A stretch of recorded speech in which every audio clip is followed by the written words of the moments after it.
Members and friends of MCC Boston, this evening we are celebrating the 48th anniversary of the founding of MCC Boston.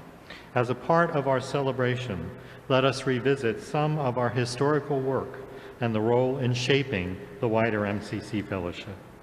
In our founding year in 1972, under the leadership of Reverend Larry Bernier and Reverend Dr. Nancy Wilson, this church introduced inclusive language to our denomination, championed equality in women in church leadership, and initiated the practice of using grape juice in communion in solidarity with those in recovery.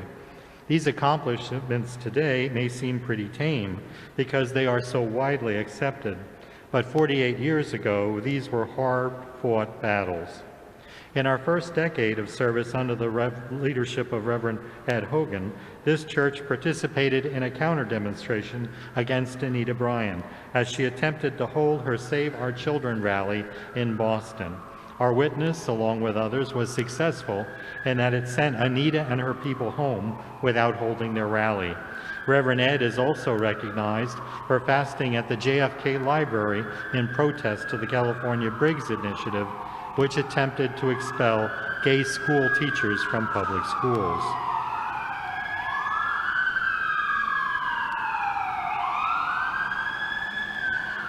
In our second decade of service, this church was led by the legendary Reverend Marge Ragona.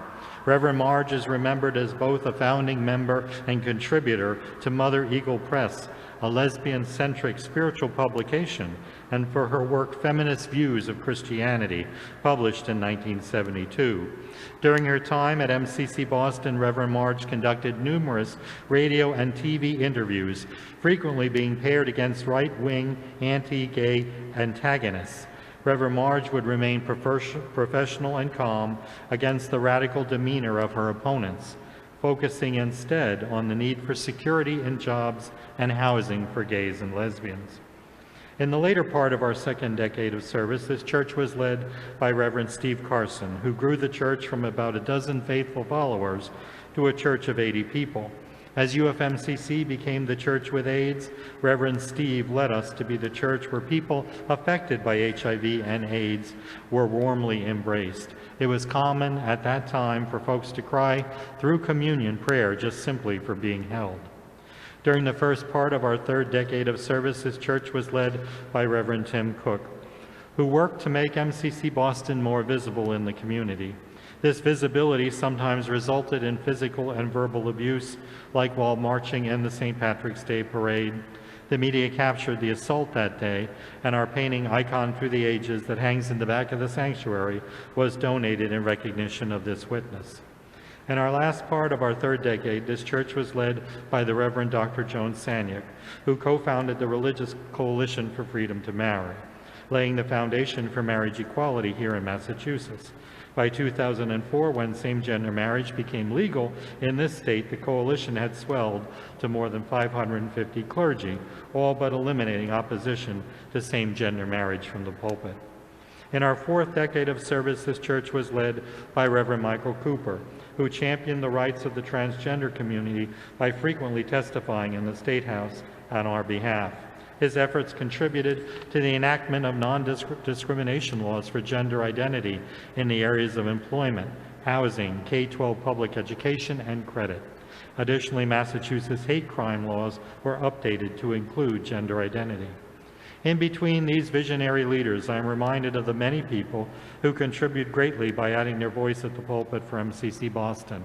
I think of Reverend Dr. Jeff Pulling, our second associate pastor, who was the first openly gay seminary student at Andover Newton and went on to assist in the establishment of a seminary for UFMCC at a time when most seminaries wouldn't accept openly gay and lesbian students.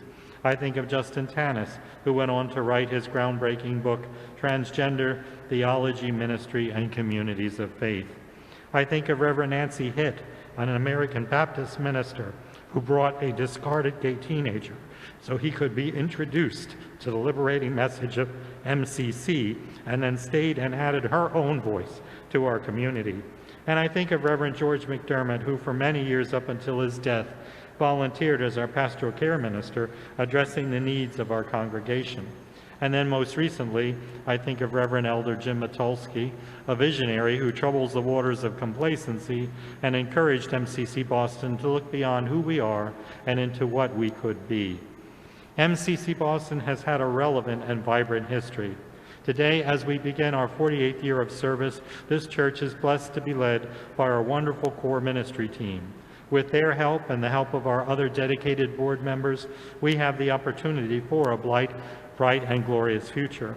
The full realization of that future depends on all of us working together and being present in one another's lives and the lives of all who God sends through our doors. To bring about this future, we simply need to ask ourselves, what can I do to further the ministry of this church? As in years past, the viability of MCC Boston is in the hands of the members and friends calling it their church family home. Today, we are the church family, so might I ask you to take some time this week and pray on that question. For now, as the basket is presented, please give as you are able, and may God continue to bless you and MCC Boston. Thank you.